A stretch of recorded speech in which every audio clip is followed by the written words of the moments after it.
back at home. We haven't done many of these. We actually haven't done any of these on the road yet, really. Besides that one in Mississippi, with you, and then one with us. But just kind of being still here in our coaches' room is always nice. That was their first time seeing the clubhouse, by the way.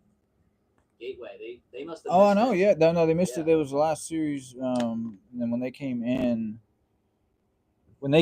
yeah, we opened it up the next series. yeah, Yeah. pretty cool. Pretty cool. Either way, back here Tuesday, first $2 Tuesday of the season.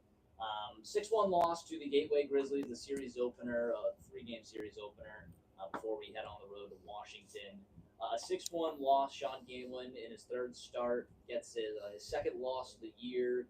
Kind of up and down because he looked very good through the first two, six up, Mm-hmm. six down from Gamer. Didn't get the most help in the field. It ended up being 5 runs, 3 earned, but I still thought we made some good defensive plays. What'd you see from the Gamer today? I thought he threw the ball well early on. Thought he hit a wall. Got a little. I thought he got a little gas in that fifth. We had plenty of bullets. We going 60 pitches going into that fifth. Then I thought the fastball just kind of lacked a little bit of the life on it, and I thought he would just kind of get a little elevated in the zone. Um, and I thought he did fall a little bit more behind in that fifth and was unable to get feel for his off speed, kind of get it back in some counts, and he was living and dying by the heater. But I think it's one of those points to realize, the same heater that you had in the first, that good challenge heater with life, is not there anymore. So I got to be a little bit more crafty about it. So a good lesson for him to take away from it. But yeah, I thought the defense was good. I thought the defense was we made some great plays. So I would really put a knock there. But yeah, obviously their game's a pitching game. It's a pitching club. They got some decent arms, and I thought they kind of got us out of our approach a little bit. Throwing some kind of fat pitches, got some early action, and we had a little bit too big of swings, and some points. But we did have ourselves some opportunities. Had runners in scoring position a lot. We had a lot of guys on base. Um, but what you got? A lot of people already chiming in. Teddy says hi. Allie Savage hi. Hey, Caleb Bird hi. Epic Rose hi. Hello. Sonny says hi. So a lot of people already in. If you guys have any questions regarding the game, feel free to ask them. We'll mm-hmm. ask the coaches here. Well, let's toss it over to Kent here. I saw game one today. All the strikeouts mainly, maybe besides one. Live up that high heater. Is that a game plan going into the game? Hey, if we can attack with the high heater here, let's pound that because he really was dealing well and they were chasing. I think in every outing so far this year, I think Sean's fastball has been the thing that's stuck out, especially early on in the games. I think he can kind of throw it early on, first time through the order, kind of wherever he wants, and then it's proven to beat a lot of guys. So I'm just looking back at my notes here. Through the first 3 innings, I wrote attack, heater in, fastball dominating, haven't been barreled yet. Each of those first 3 innings, I thought he worked well with his fastball, but I think as Chad said, in the fourth and in the fifth, those heaters that are getting by guys as he's kind of adrenaline's falling off a little bit. He's getting a little tired. They the focus kind of ticks down as well as just the energy level in general, I think. And so those fastballs up, they look a little better for the hitters, and they made them pay tonight. Yeah, absolutely. It was a good game out of the bullpen. It really was. Saw Will Karsten and Alfonseca both with 2 innings apiece. I thought both worked out of trouble. Very good. Karsten ended up with a shutout appearance. Alfonseca faced like 13 batters and was still able to end up with 2 innings, allowing just 1 run. What'd you like from both of them today? You can just start with Karsten. I think Will came out and established his fastball, but he also came out of the pen with a secondary pitch. I think he came out of the pen with his changeup and was ready to go, so he was able to kind of yo-yo the Grizzlies, offensively and get them off balance, and he worked through a couple decently quick innings. Pedro, a little bit of the same. He had fastball slider tonight. I thought he just a couple different spots, couldn't get ahead, ended up walking a couple guys, then couple softly hit balls squeak through the infield, and that's baseball at that point. But I thought both of them threw the ball very well tonight. Yeah, and it will kind of go with both you guys there. You're looking for stability out of the bullpen. Jet is good in that ninth inning. Makai has shown a lot of life, but to get these appearances from Karsten and Alfonseca makes you feel just a little bit more better. Obviously, still some more appearances from Magic, Robbins, and all of that, Hines, all of them. But it kind of just feels like a little bit more stability to see that they can go out and do that against a good Gateway team. How exciting was that to see for you guys, especially because it only ends up being two relievers after the game will start? Yeah, I got to make decisions, especially bearing down on the June 3rd deadline of our 25-man roster's got to jump down to 24, and it's obviously got to be an arm. So it's not necessarily a tryout period, but it is a trial period for who is going to, over these first couple weeks, step up and take those leverage spot roles. So I love being able to plug these different guys in, give them those 2 inning a pop, and see how they are able to hold the gate, no matter the game situation. So being able to see Will go out there and throw those 2 shutout and work out of those jams, and then Pedro kind of bow his chest a little bit and be able to get out of that, is great to see. Like I said, we lost Blanchard early on. So that kind of hurt, one of those back end bullets. It was kind of going to be a lockdown for us, but we move on from that. So it's kind of who's going to step up in that spot first, and then now it's kind of that the battle for who's going to be here based on pretty much performance. Yeah. So it's cool to see those guys step up today and do what they did. But yeah, Makai's been really good. Jet's been back there and pitched really well. So we're looking to see who else wants to be a part of it. Yeah, absolutely. And we'll flip over to the hitting real quick here. With Harrison, maybe a few questions. I want to start with a guy who's been red hot at the plate, maybe one of the best hitters in the league right now, Blaze O'Savin. Dialed up at the plate, getting on as well via seeing a lot of pitches, getting walks, stolen bases. Blaze really been a key contributor to the offense right now, which still looking to find the full rhythm from everyone, but he's certainly come out red hot. 100%. Kudos to Blaze O'Savin being patient. I feel like he's been patient but aggressive. And when he pulls the trigger, he hadn't been hesitating. A lot of walks. He's going to be a menace on the bases. Gets a great jump. Even if you slide step and you throw it great, he's got a great shot of still being safe. But yeah, Blaze O'Savin has been red hot and very consistent for us so far. I think he saw 19 pitches and 4 ABs, and that's with a 1 pitch out. So he's seeing a lot of pitches. Yeah, absolutely. Rest of the team, 9 hits. They get the 9 hits to compete in the hitting category, just not able to string them together. I think today it kind of fell on some base running blunders. We'll go to you on 2 of them. It seemed like kind of rolling them around, going to home, getting a stop sign there. What was going through your head? Obviously, you're the third base coach, so you're right on top of it. Yeah, no, TJ Reeves on second base, 2 outs, single up the middle, going on contact. So I'm staring at the center fielder coming downhill, and look up. TJ's, don't know if he watched the ball or not, but he's rounding, and I gave him a kind of late stop sign. He slips.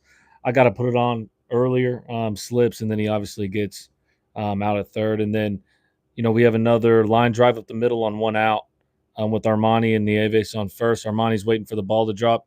Nieves is already creeping to second. He kind of had his head down, so Armani's late getting to third, and Nieves is already past second base, and then he gets caught up on the back end. So just some aggressive base running with the head down. Yeah, you just got to take it a game at a time. I'll wear the one on TJ Reeves, but just running with the young guys, running with their head up next time. So we'll be all right there. Yeah, I feel like we're hitting a lot. We're getting better. We've got ourselves out of some innings with the bats and with the base running. So we'll look to capitalize on that in the next couple games. Perfect. Chad, obviously you were the third base coach last year. Anything you would say to the team, to Harrison, just trying to correct those, I guess, in the future. Obviously Harrison's wearing it there, but just kind of the notes to the future, I guess.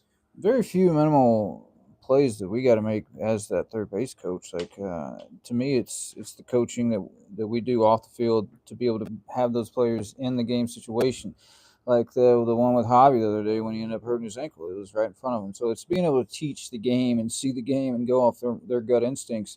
But it's, to me, the third base is little reminders, kind of like we're given in the 8th or the 7th inning, where it was the craziest inning I've ever seen, where Nieves gets picked off and then Blaze gets picked off. So it's not anything on the third base except giving the reminders, which I think is the whole point of being over there. But it was those young mistakes, kind of like the young mistakes we've been having and minimizing those big innings. It's the same on those base running with Hector out there. Had a couple of those tonight. It's just that young, excitable thing. I know he was probably excited to be out there at short, and I thought he did what he needed to do at the plate and at short. But that base running thing, it's a little bit more focused there, and I think probably got a little lax and got a little too excited when he didn't necessarily need to. So those mistakes kind of hurt bad. That inning was crazy. Um, so We don't have to. mean, Nothing mean either. Hey, it's kind of just random from like a high school saying, "Please remember to not eat food or snacks in bed." And then Iris Herrera really trying to get mentioned. good She dip. said hi 6 times. Shout out Iris. Yeah, and the Epic Bros, after we mentioned him, he said his name was Danny. So, no questions there. That's a very good answer, though. Kind of the preparedness should also be a factor into it. So, not really coaching what you can do in the moment, but being prepared for have these players be prepared to make those decisions, on their own. Um, by the way, I think Blaze. What do you guys think? I thought Blaze was safe at first. I saw the review. It looked like they got him in the back. Yeah, they got him. I mean, I went out there. I told the umpire, I was like, "Look, bro, I'm just making sure you got him. What you have right here?" He's like, "I got him there." I say, "Okay, I know this ain't getting overturned, man. Just give me a minute. I'm trying to collect myself. I need a breather after watching this inning, so I'm going to stand here for a second, bro, and I'll talk to you." So we had a nice little combo, but nah, he got him. Just can't happen on Blaze's part. It was a good quick move. I mean, got to hand it off to Hickey. I mean, he did get us. He got some experience, so that's his job as a ground ball guy coming in those big innings like that. So I got hats off to him. Blaze knew it. He came up to me and he knew it afterwards. But tough inning. That inning was crazy. Yeah, no, that kind of seemed like the inning to pounce there because you got the injury from their pitcher. The next pitcher has to come in kind of cold. You start off first and second with your captain at the plate, nobody out, and then all of a sudden, not even pitches later, really. It ends up being 2 outs, 2 strikes to Hank, and he goes down swinging. Yeah, crazy. Untraditional 1, 2, 3. So a crazy inning that I definitely think might have been a big one when you go back and look at it. Yeah. Well, let's flip the script. You got another game tomorrow. You can't dwell on this too much. Evan Webster. Evan Webster going to go out on the mound. He's going to compete against the Frontier League pitcher of the week, T. Conrad, who's looked good through his first outings or so. Here we go. Yeah. Scott Wise. Let's start with a win streak tomorrow night. Always good to hear Scott. Oh yeah, baby. You got it. You got it, Scotty. Absolutely, yeah. So, what do you want to see from Evan Webster, the southpaw? Obviously, against an established pitcher. Forcing early contact, find the bottom. They're going to be early action and just control the running game. Tell you that 6 lefties in there. I don't think there's a whole lot of change on that. There's probably at least going to be 5 in there tomorrow. So just working ahead, forcing those guys to put the ball in play. No free passes. I mean, that kind of thing. Same message. But I'm looking for him to bounce back. Been working on some stuff. Mentally, I think he's in a good spot. And hopefully his bullet count's a little bit more up so he can give us some length and get some early outs. And like I said, control the running game is the biggest thing against this club. And just dodging DJ and making sure you're not pitching him with too many guys on base and you're executing. But they executed against DJ well today. I thought we did too. Yeah, he's a good hitter. No, I not much more to say. You guys want to add anything? Anything you're kind of hoping to see change? Obviously, it's now a 3-game losing streak, so trying to stop that. Scott wants to start a winning streak. Evan Webster's going to be the one to do it tomorrow. What a big win it would be to get it against T. Conrad, fresh off of those honors. So we'll do that again. 6:40 first pitch again tomorrow. same. Yeah, 6:42, I believe. Wrestling Wednesday at Thomas More Stadium. I'm excited to see that. that. Yep, happening before the game. You can come on and see some live wrestling happen on the Midget wrestling? Isn't it midget wrestling? No. It's easy, guys. Can we say midget? Their size. I don't want to say regular size, but they are. Yeah. I don't want to offend anybody. They are. No, yes. What is the correct I term? think we have midget wrestling coming though. Their micro wrestling usually happens. Yeah. It's called micro. Well, that's the micro wrestling in like Pigeon Forge in Tennessee. Not micro as its size, but the Yeah. league that it is. No, it is. Yeah. They're fun. They love it too. But either way, it's wrestling. NWF tomorrow. NWF. Come out. It's always fun to see live wrestling. Not see it. Normal size. Let's see it. All right, that'll do it for us on the post game show. Appreciate you guys tuning in. We'll catch you next time. Always ask some questions. We can always ask some more. Take care. Do it. Later.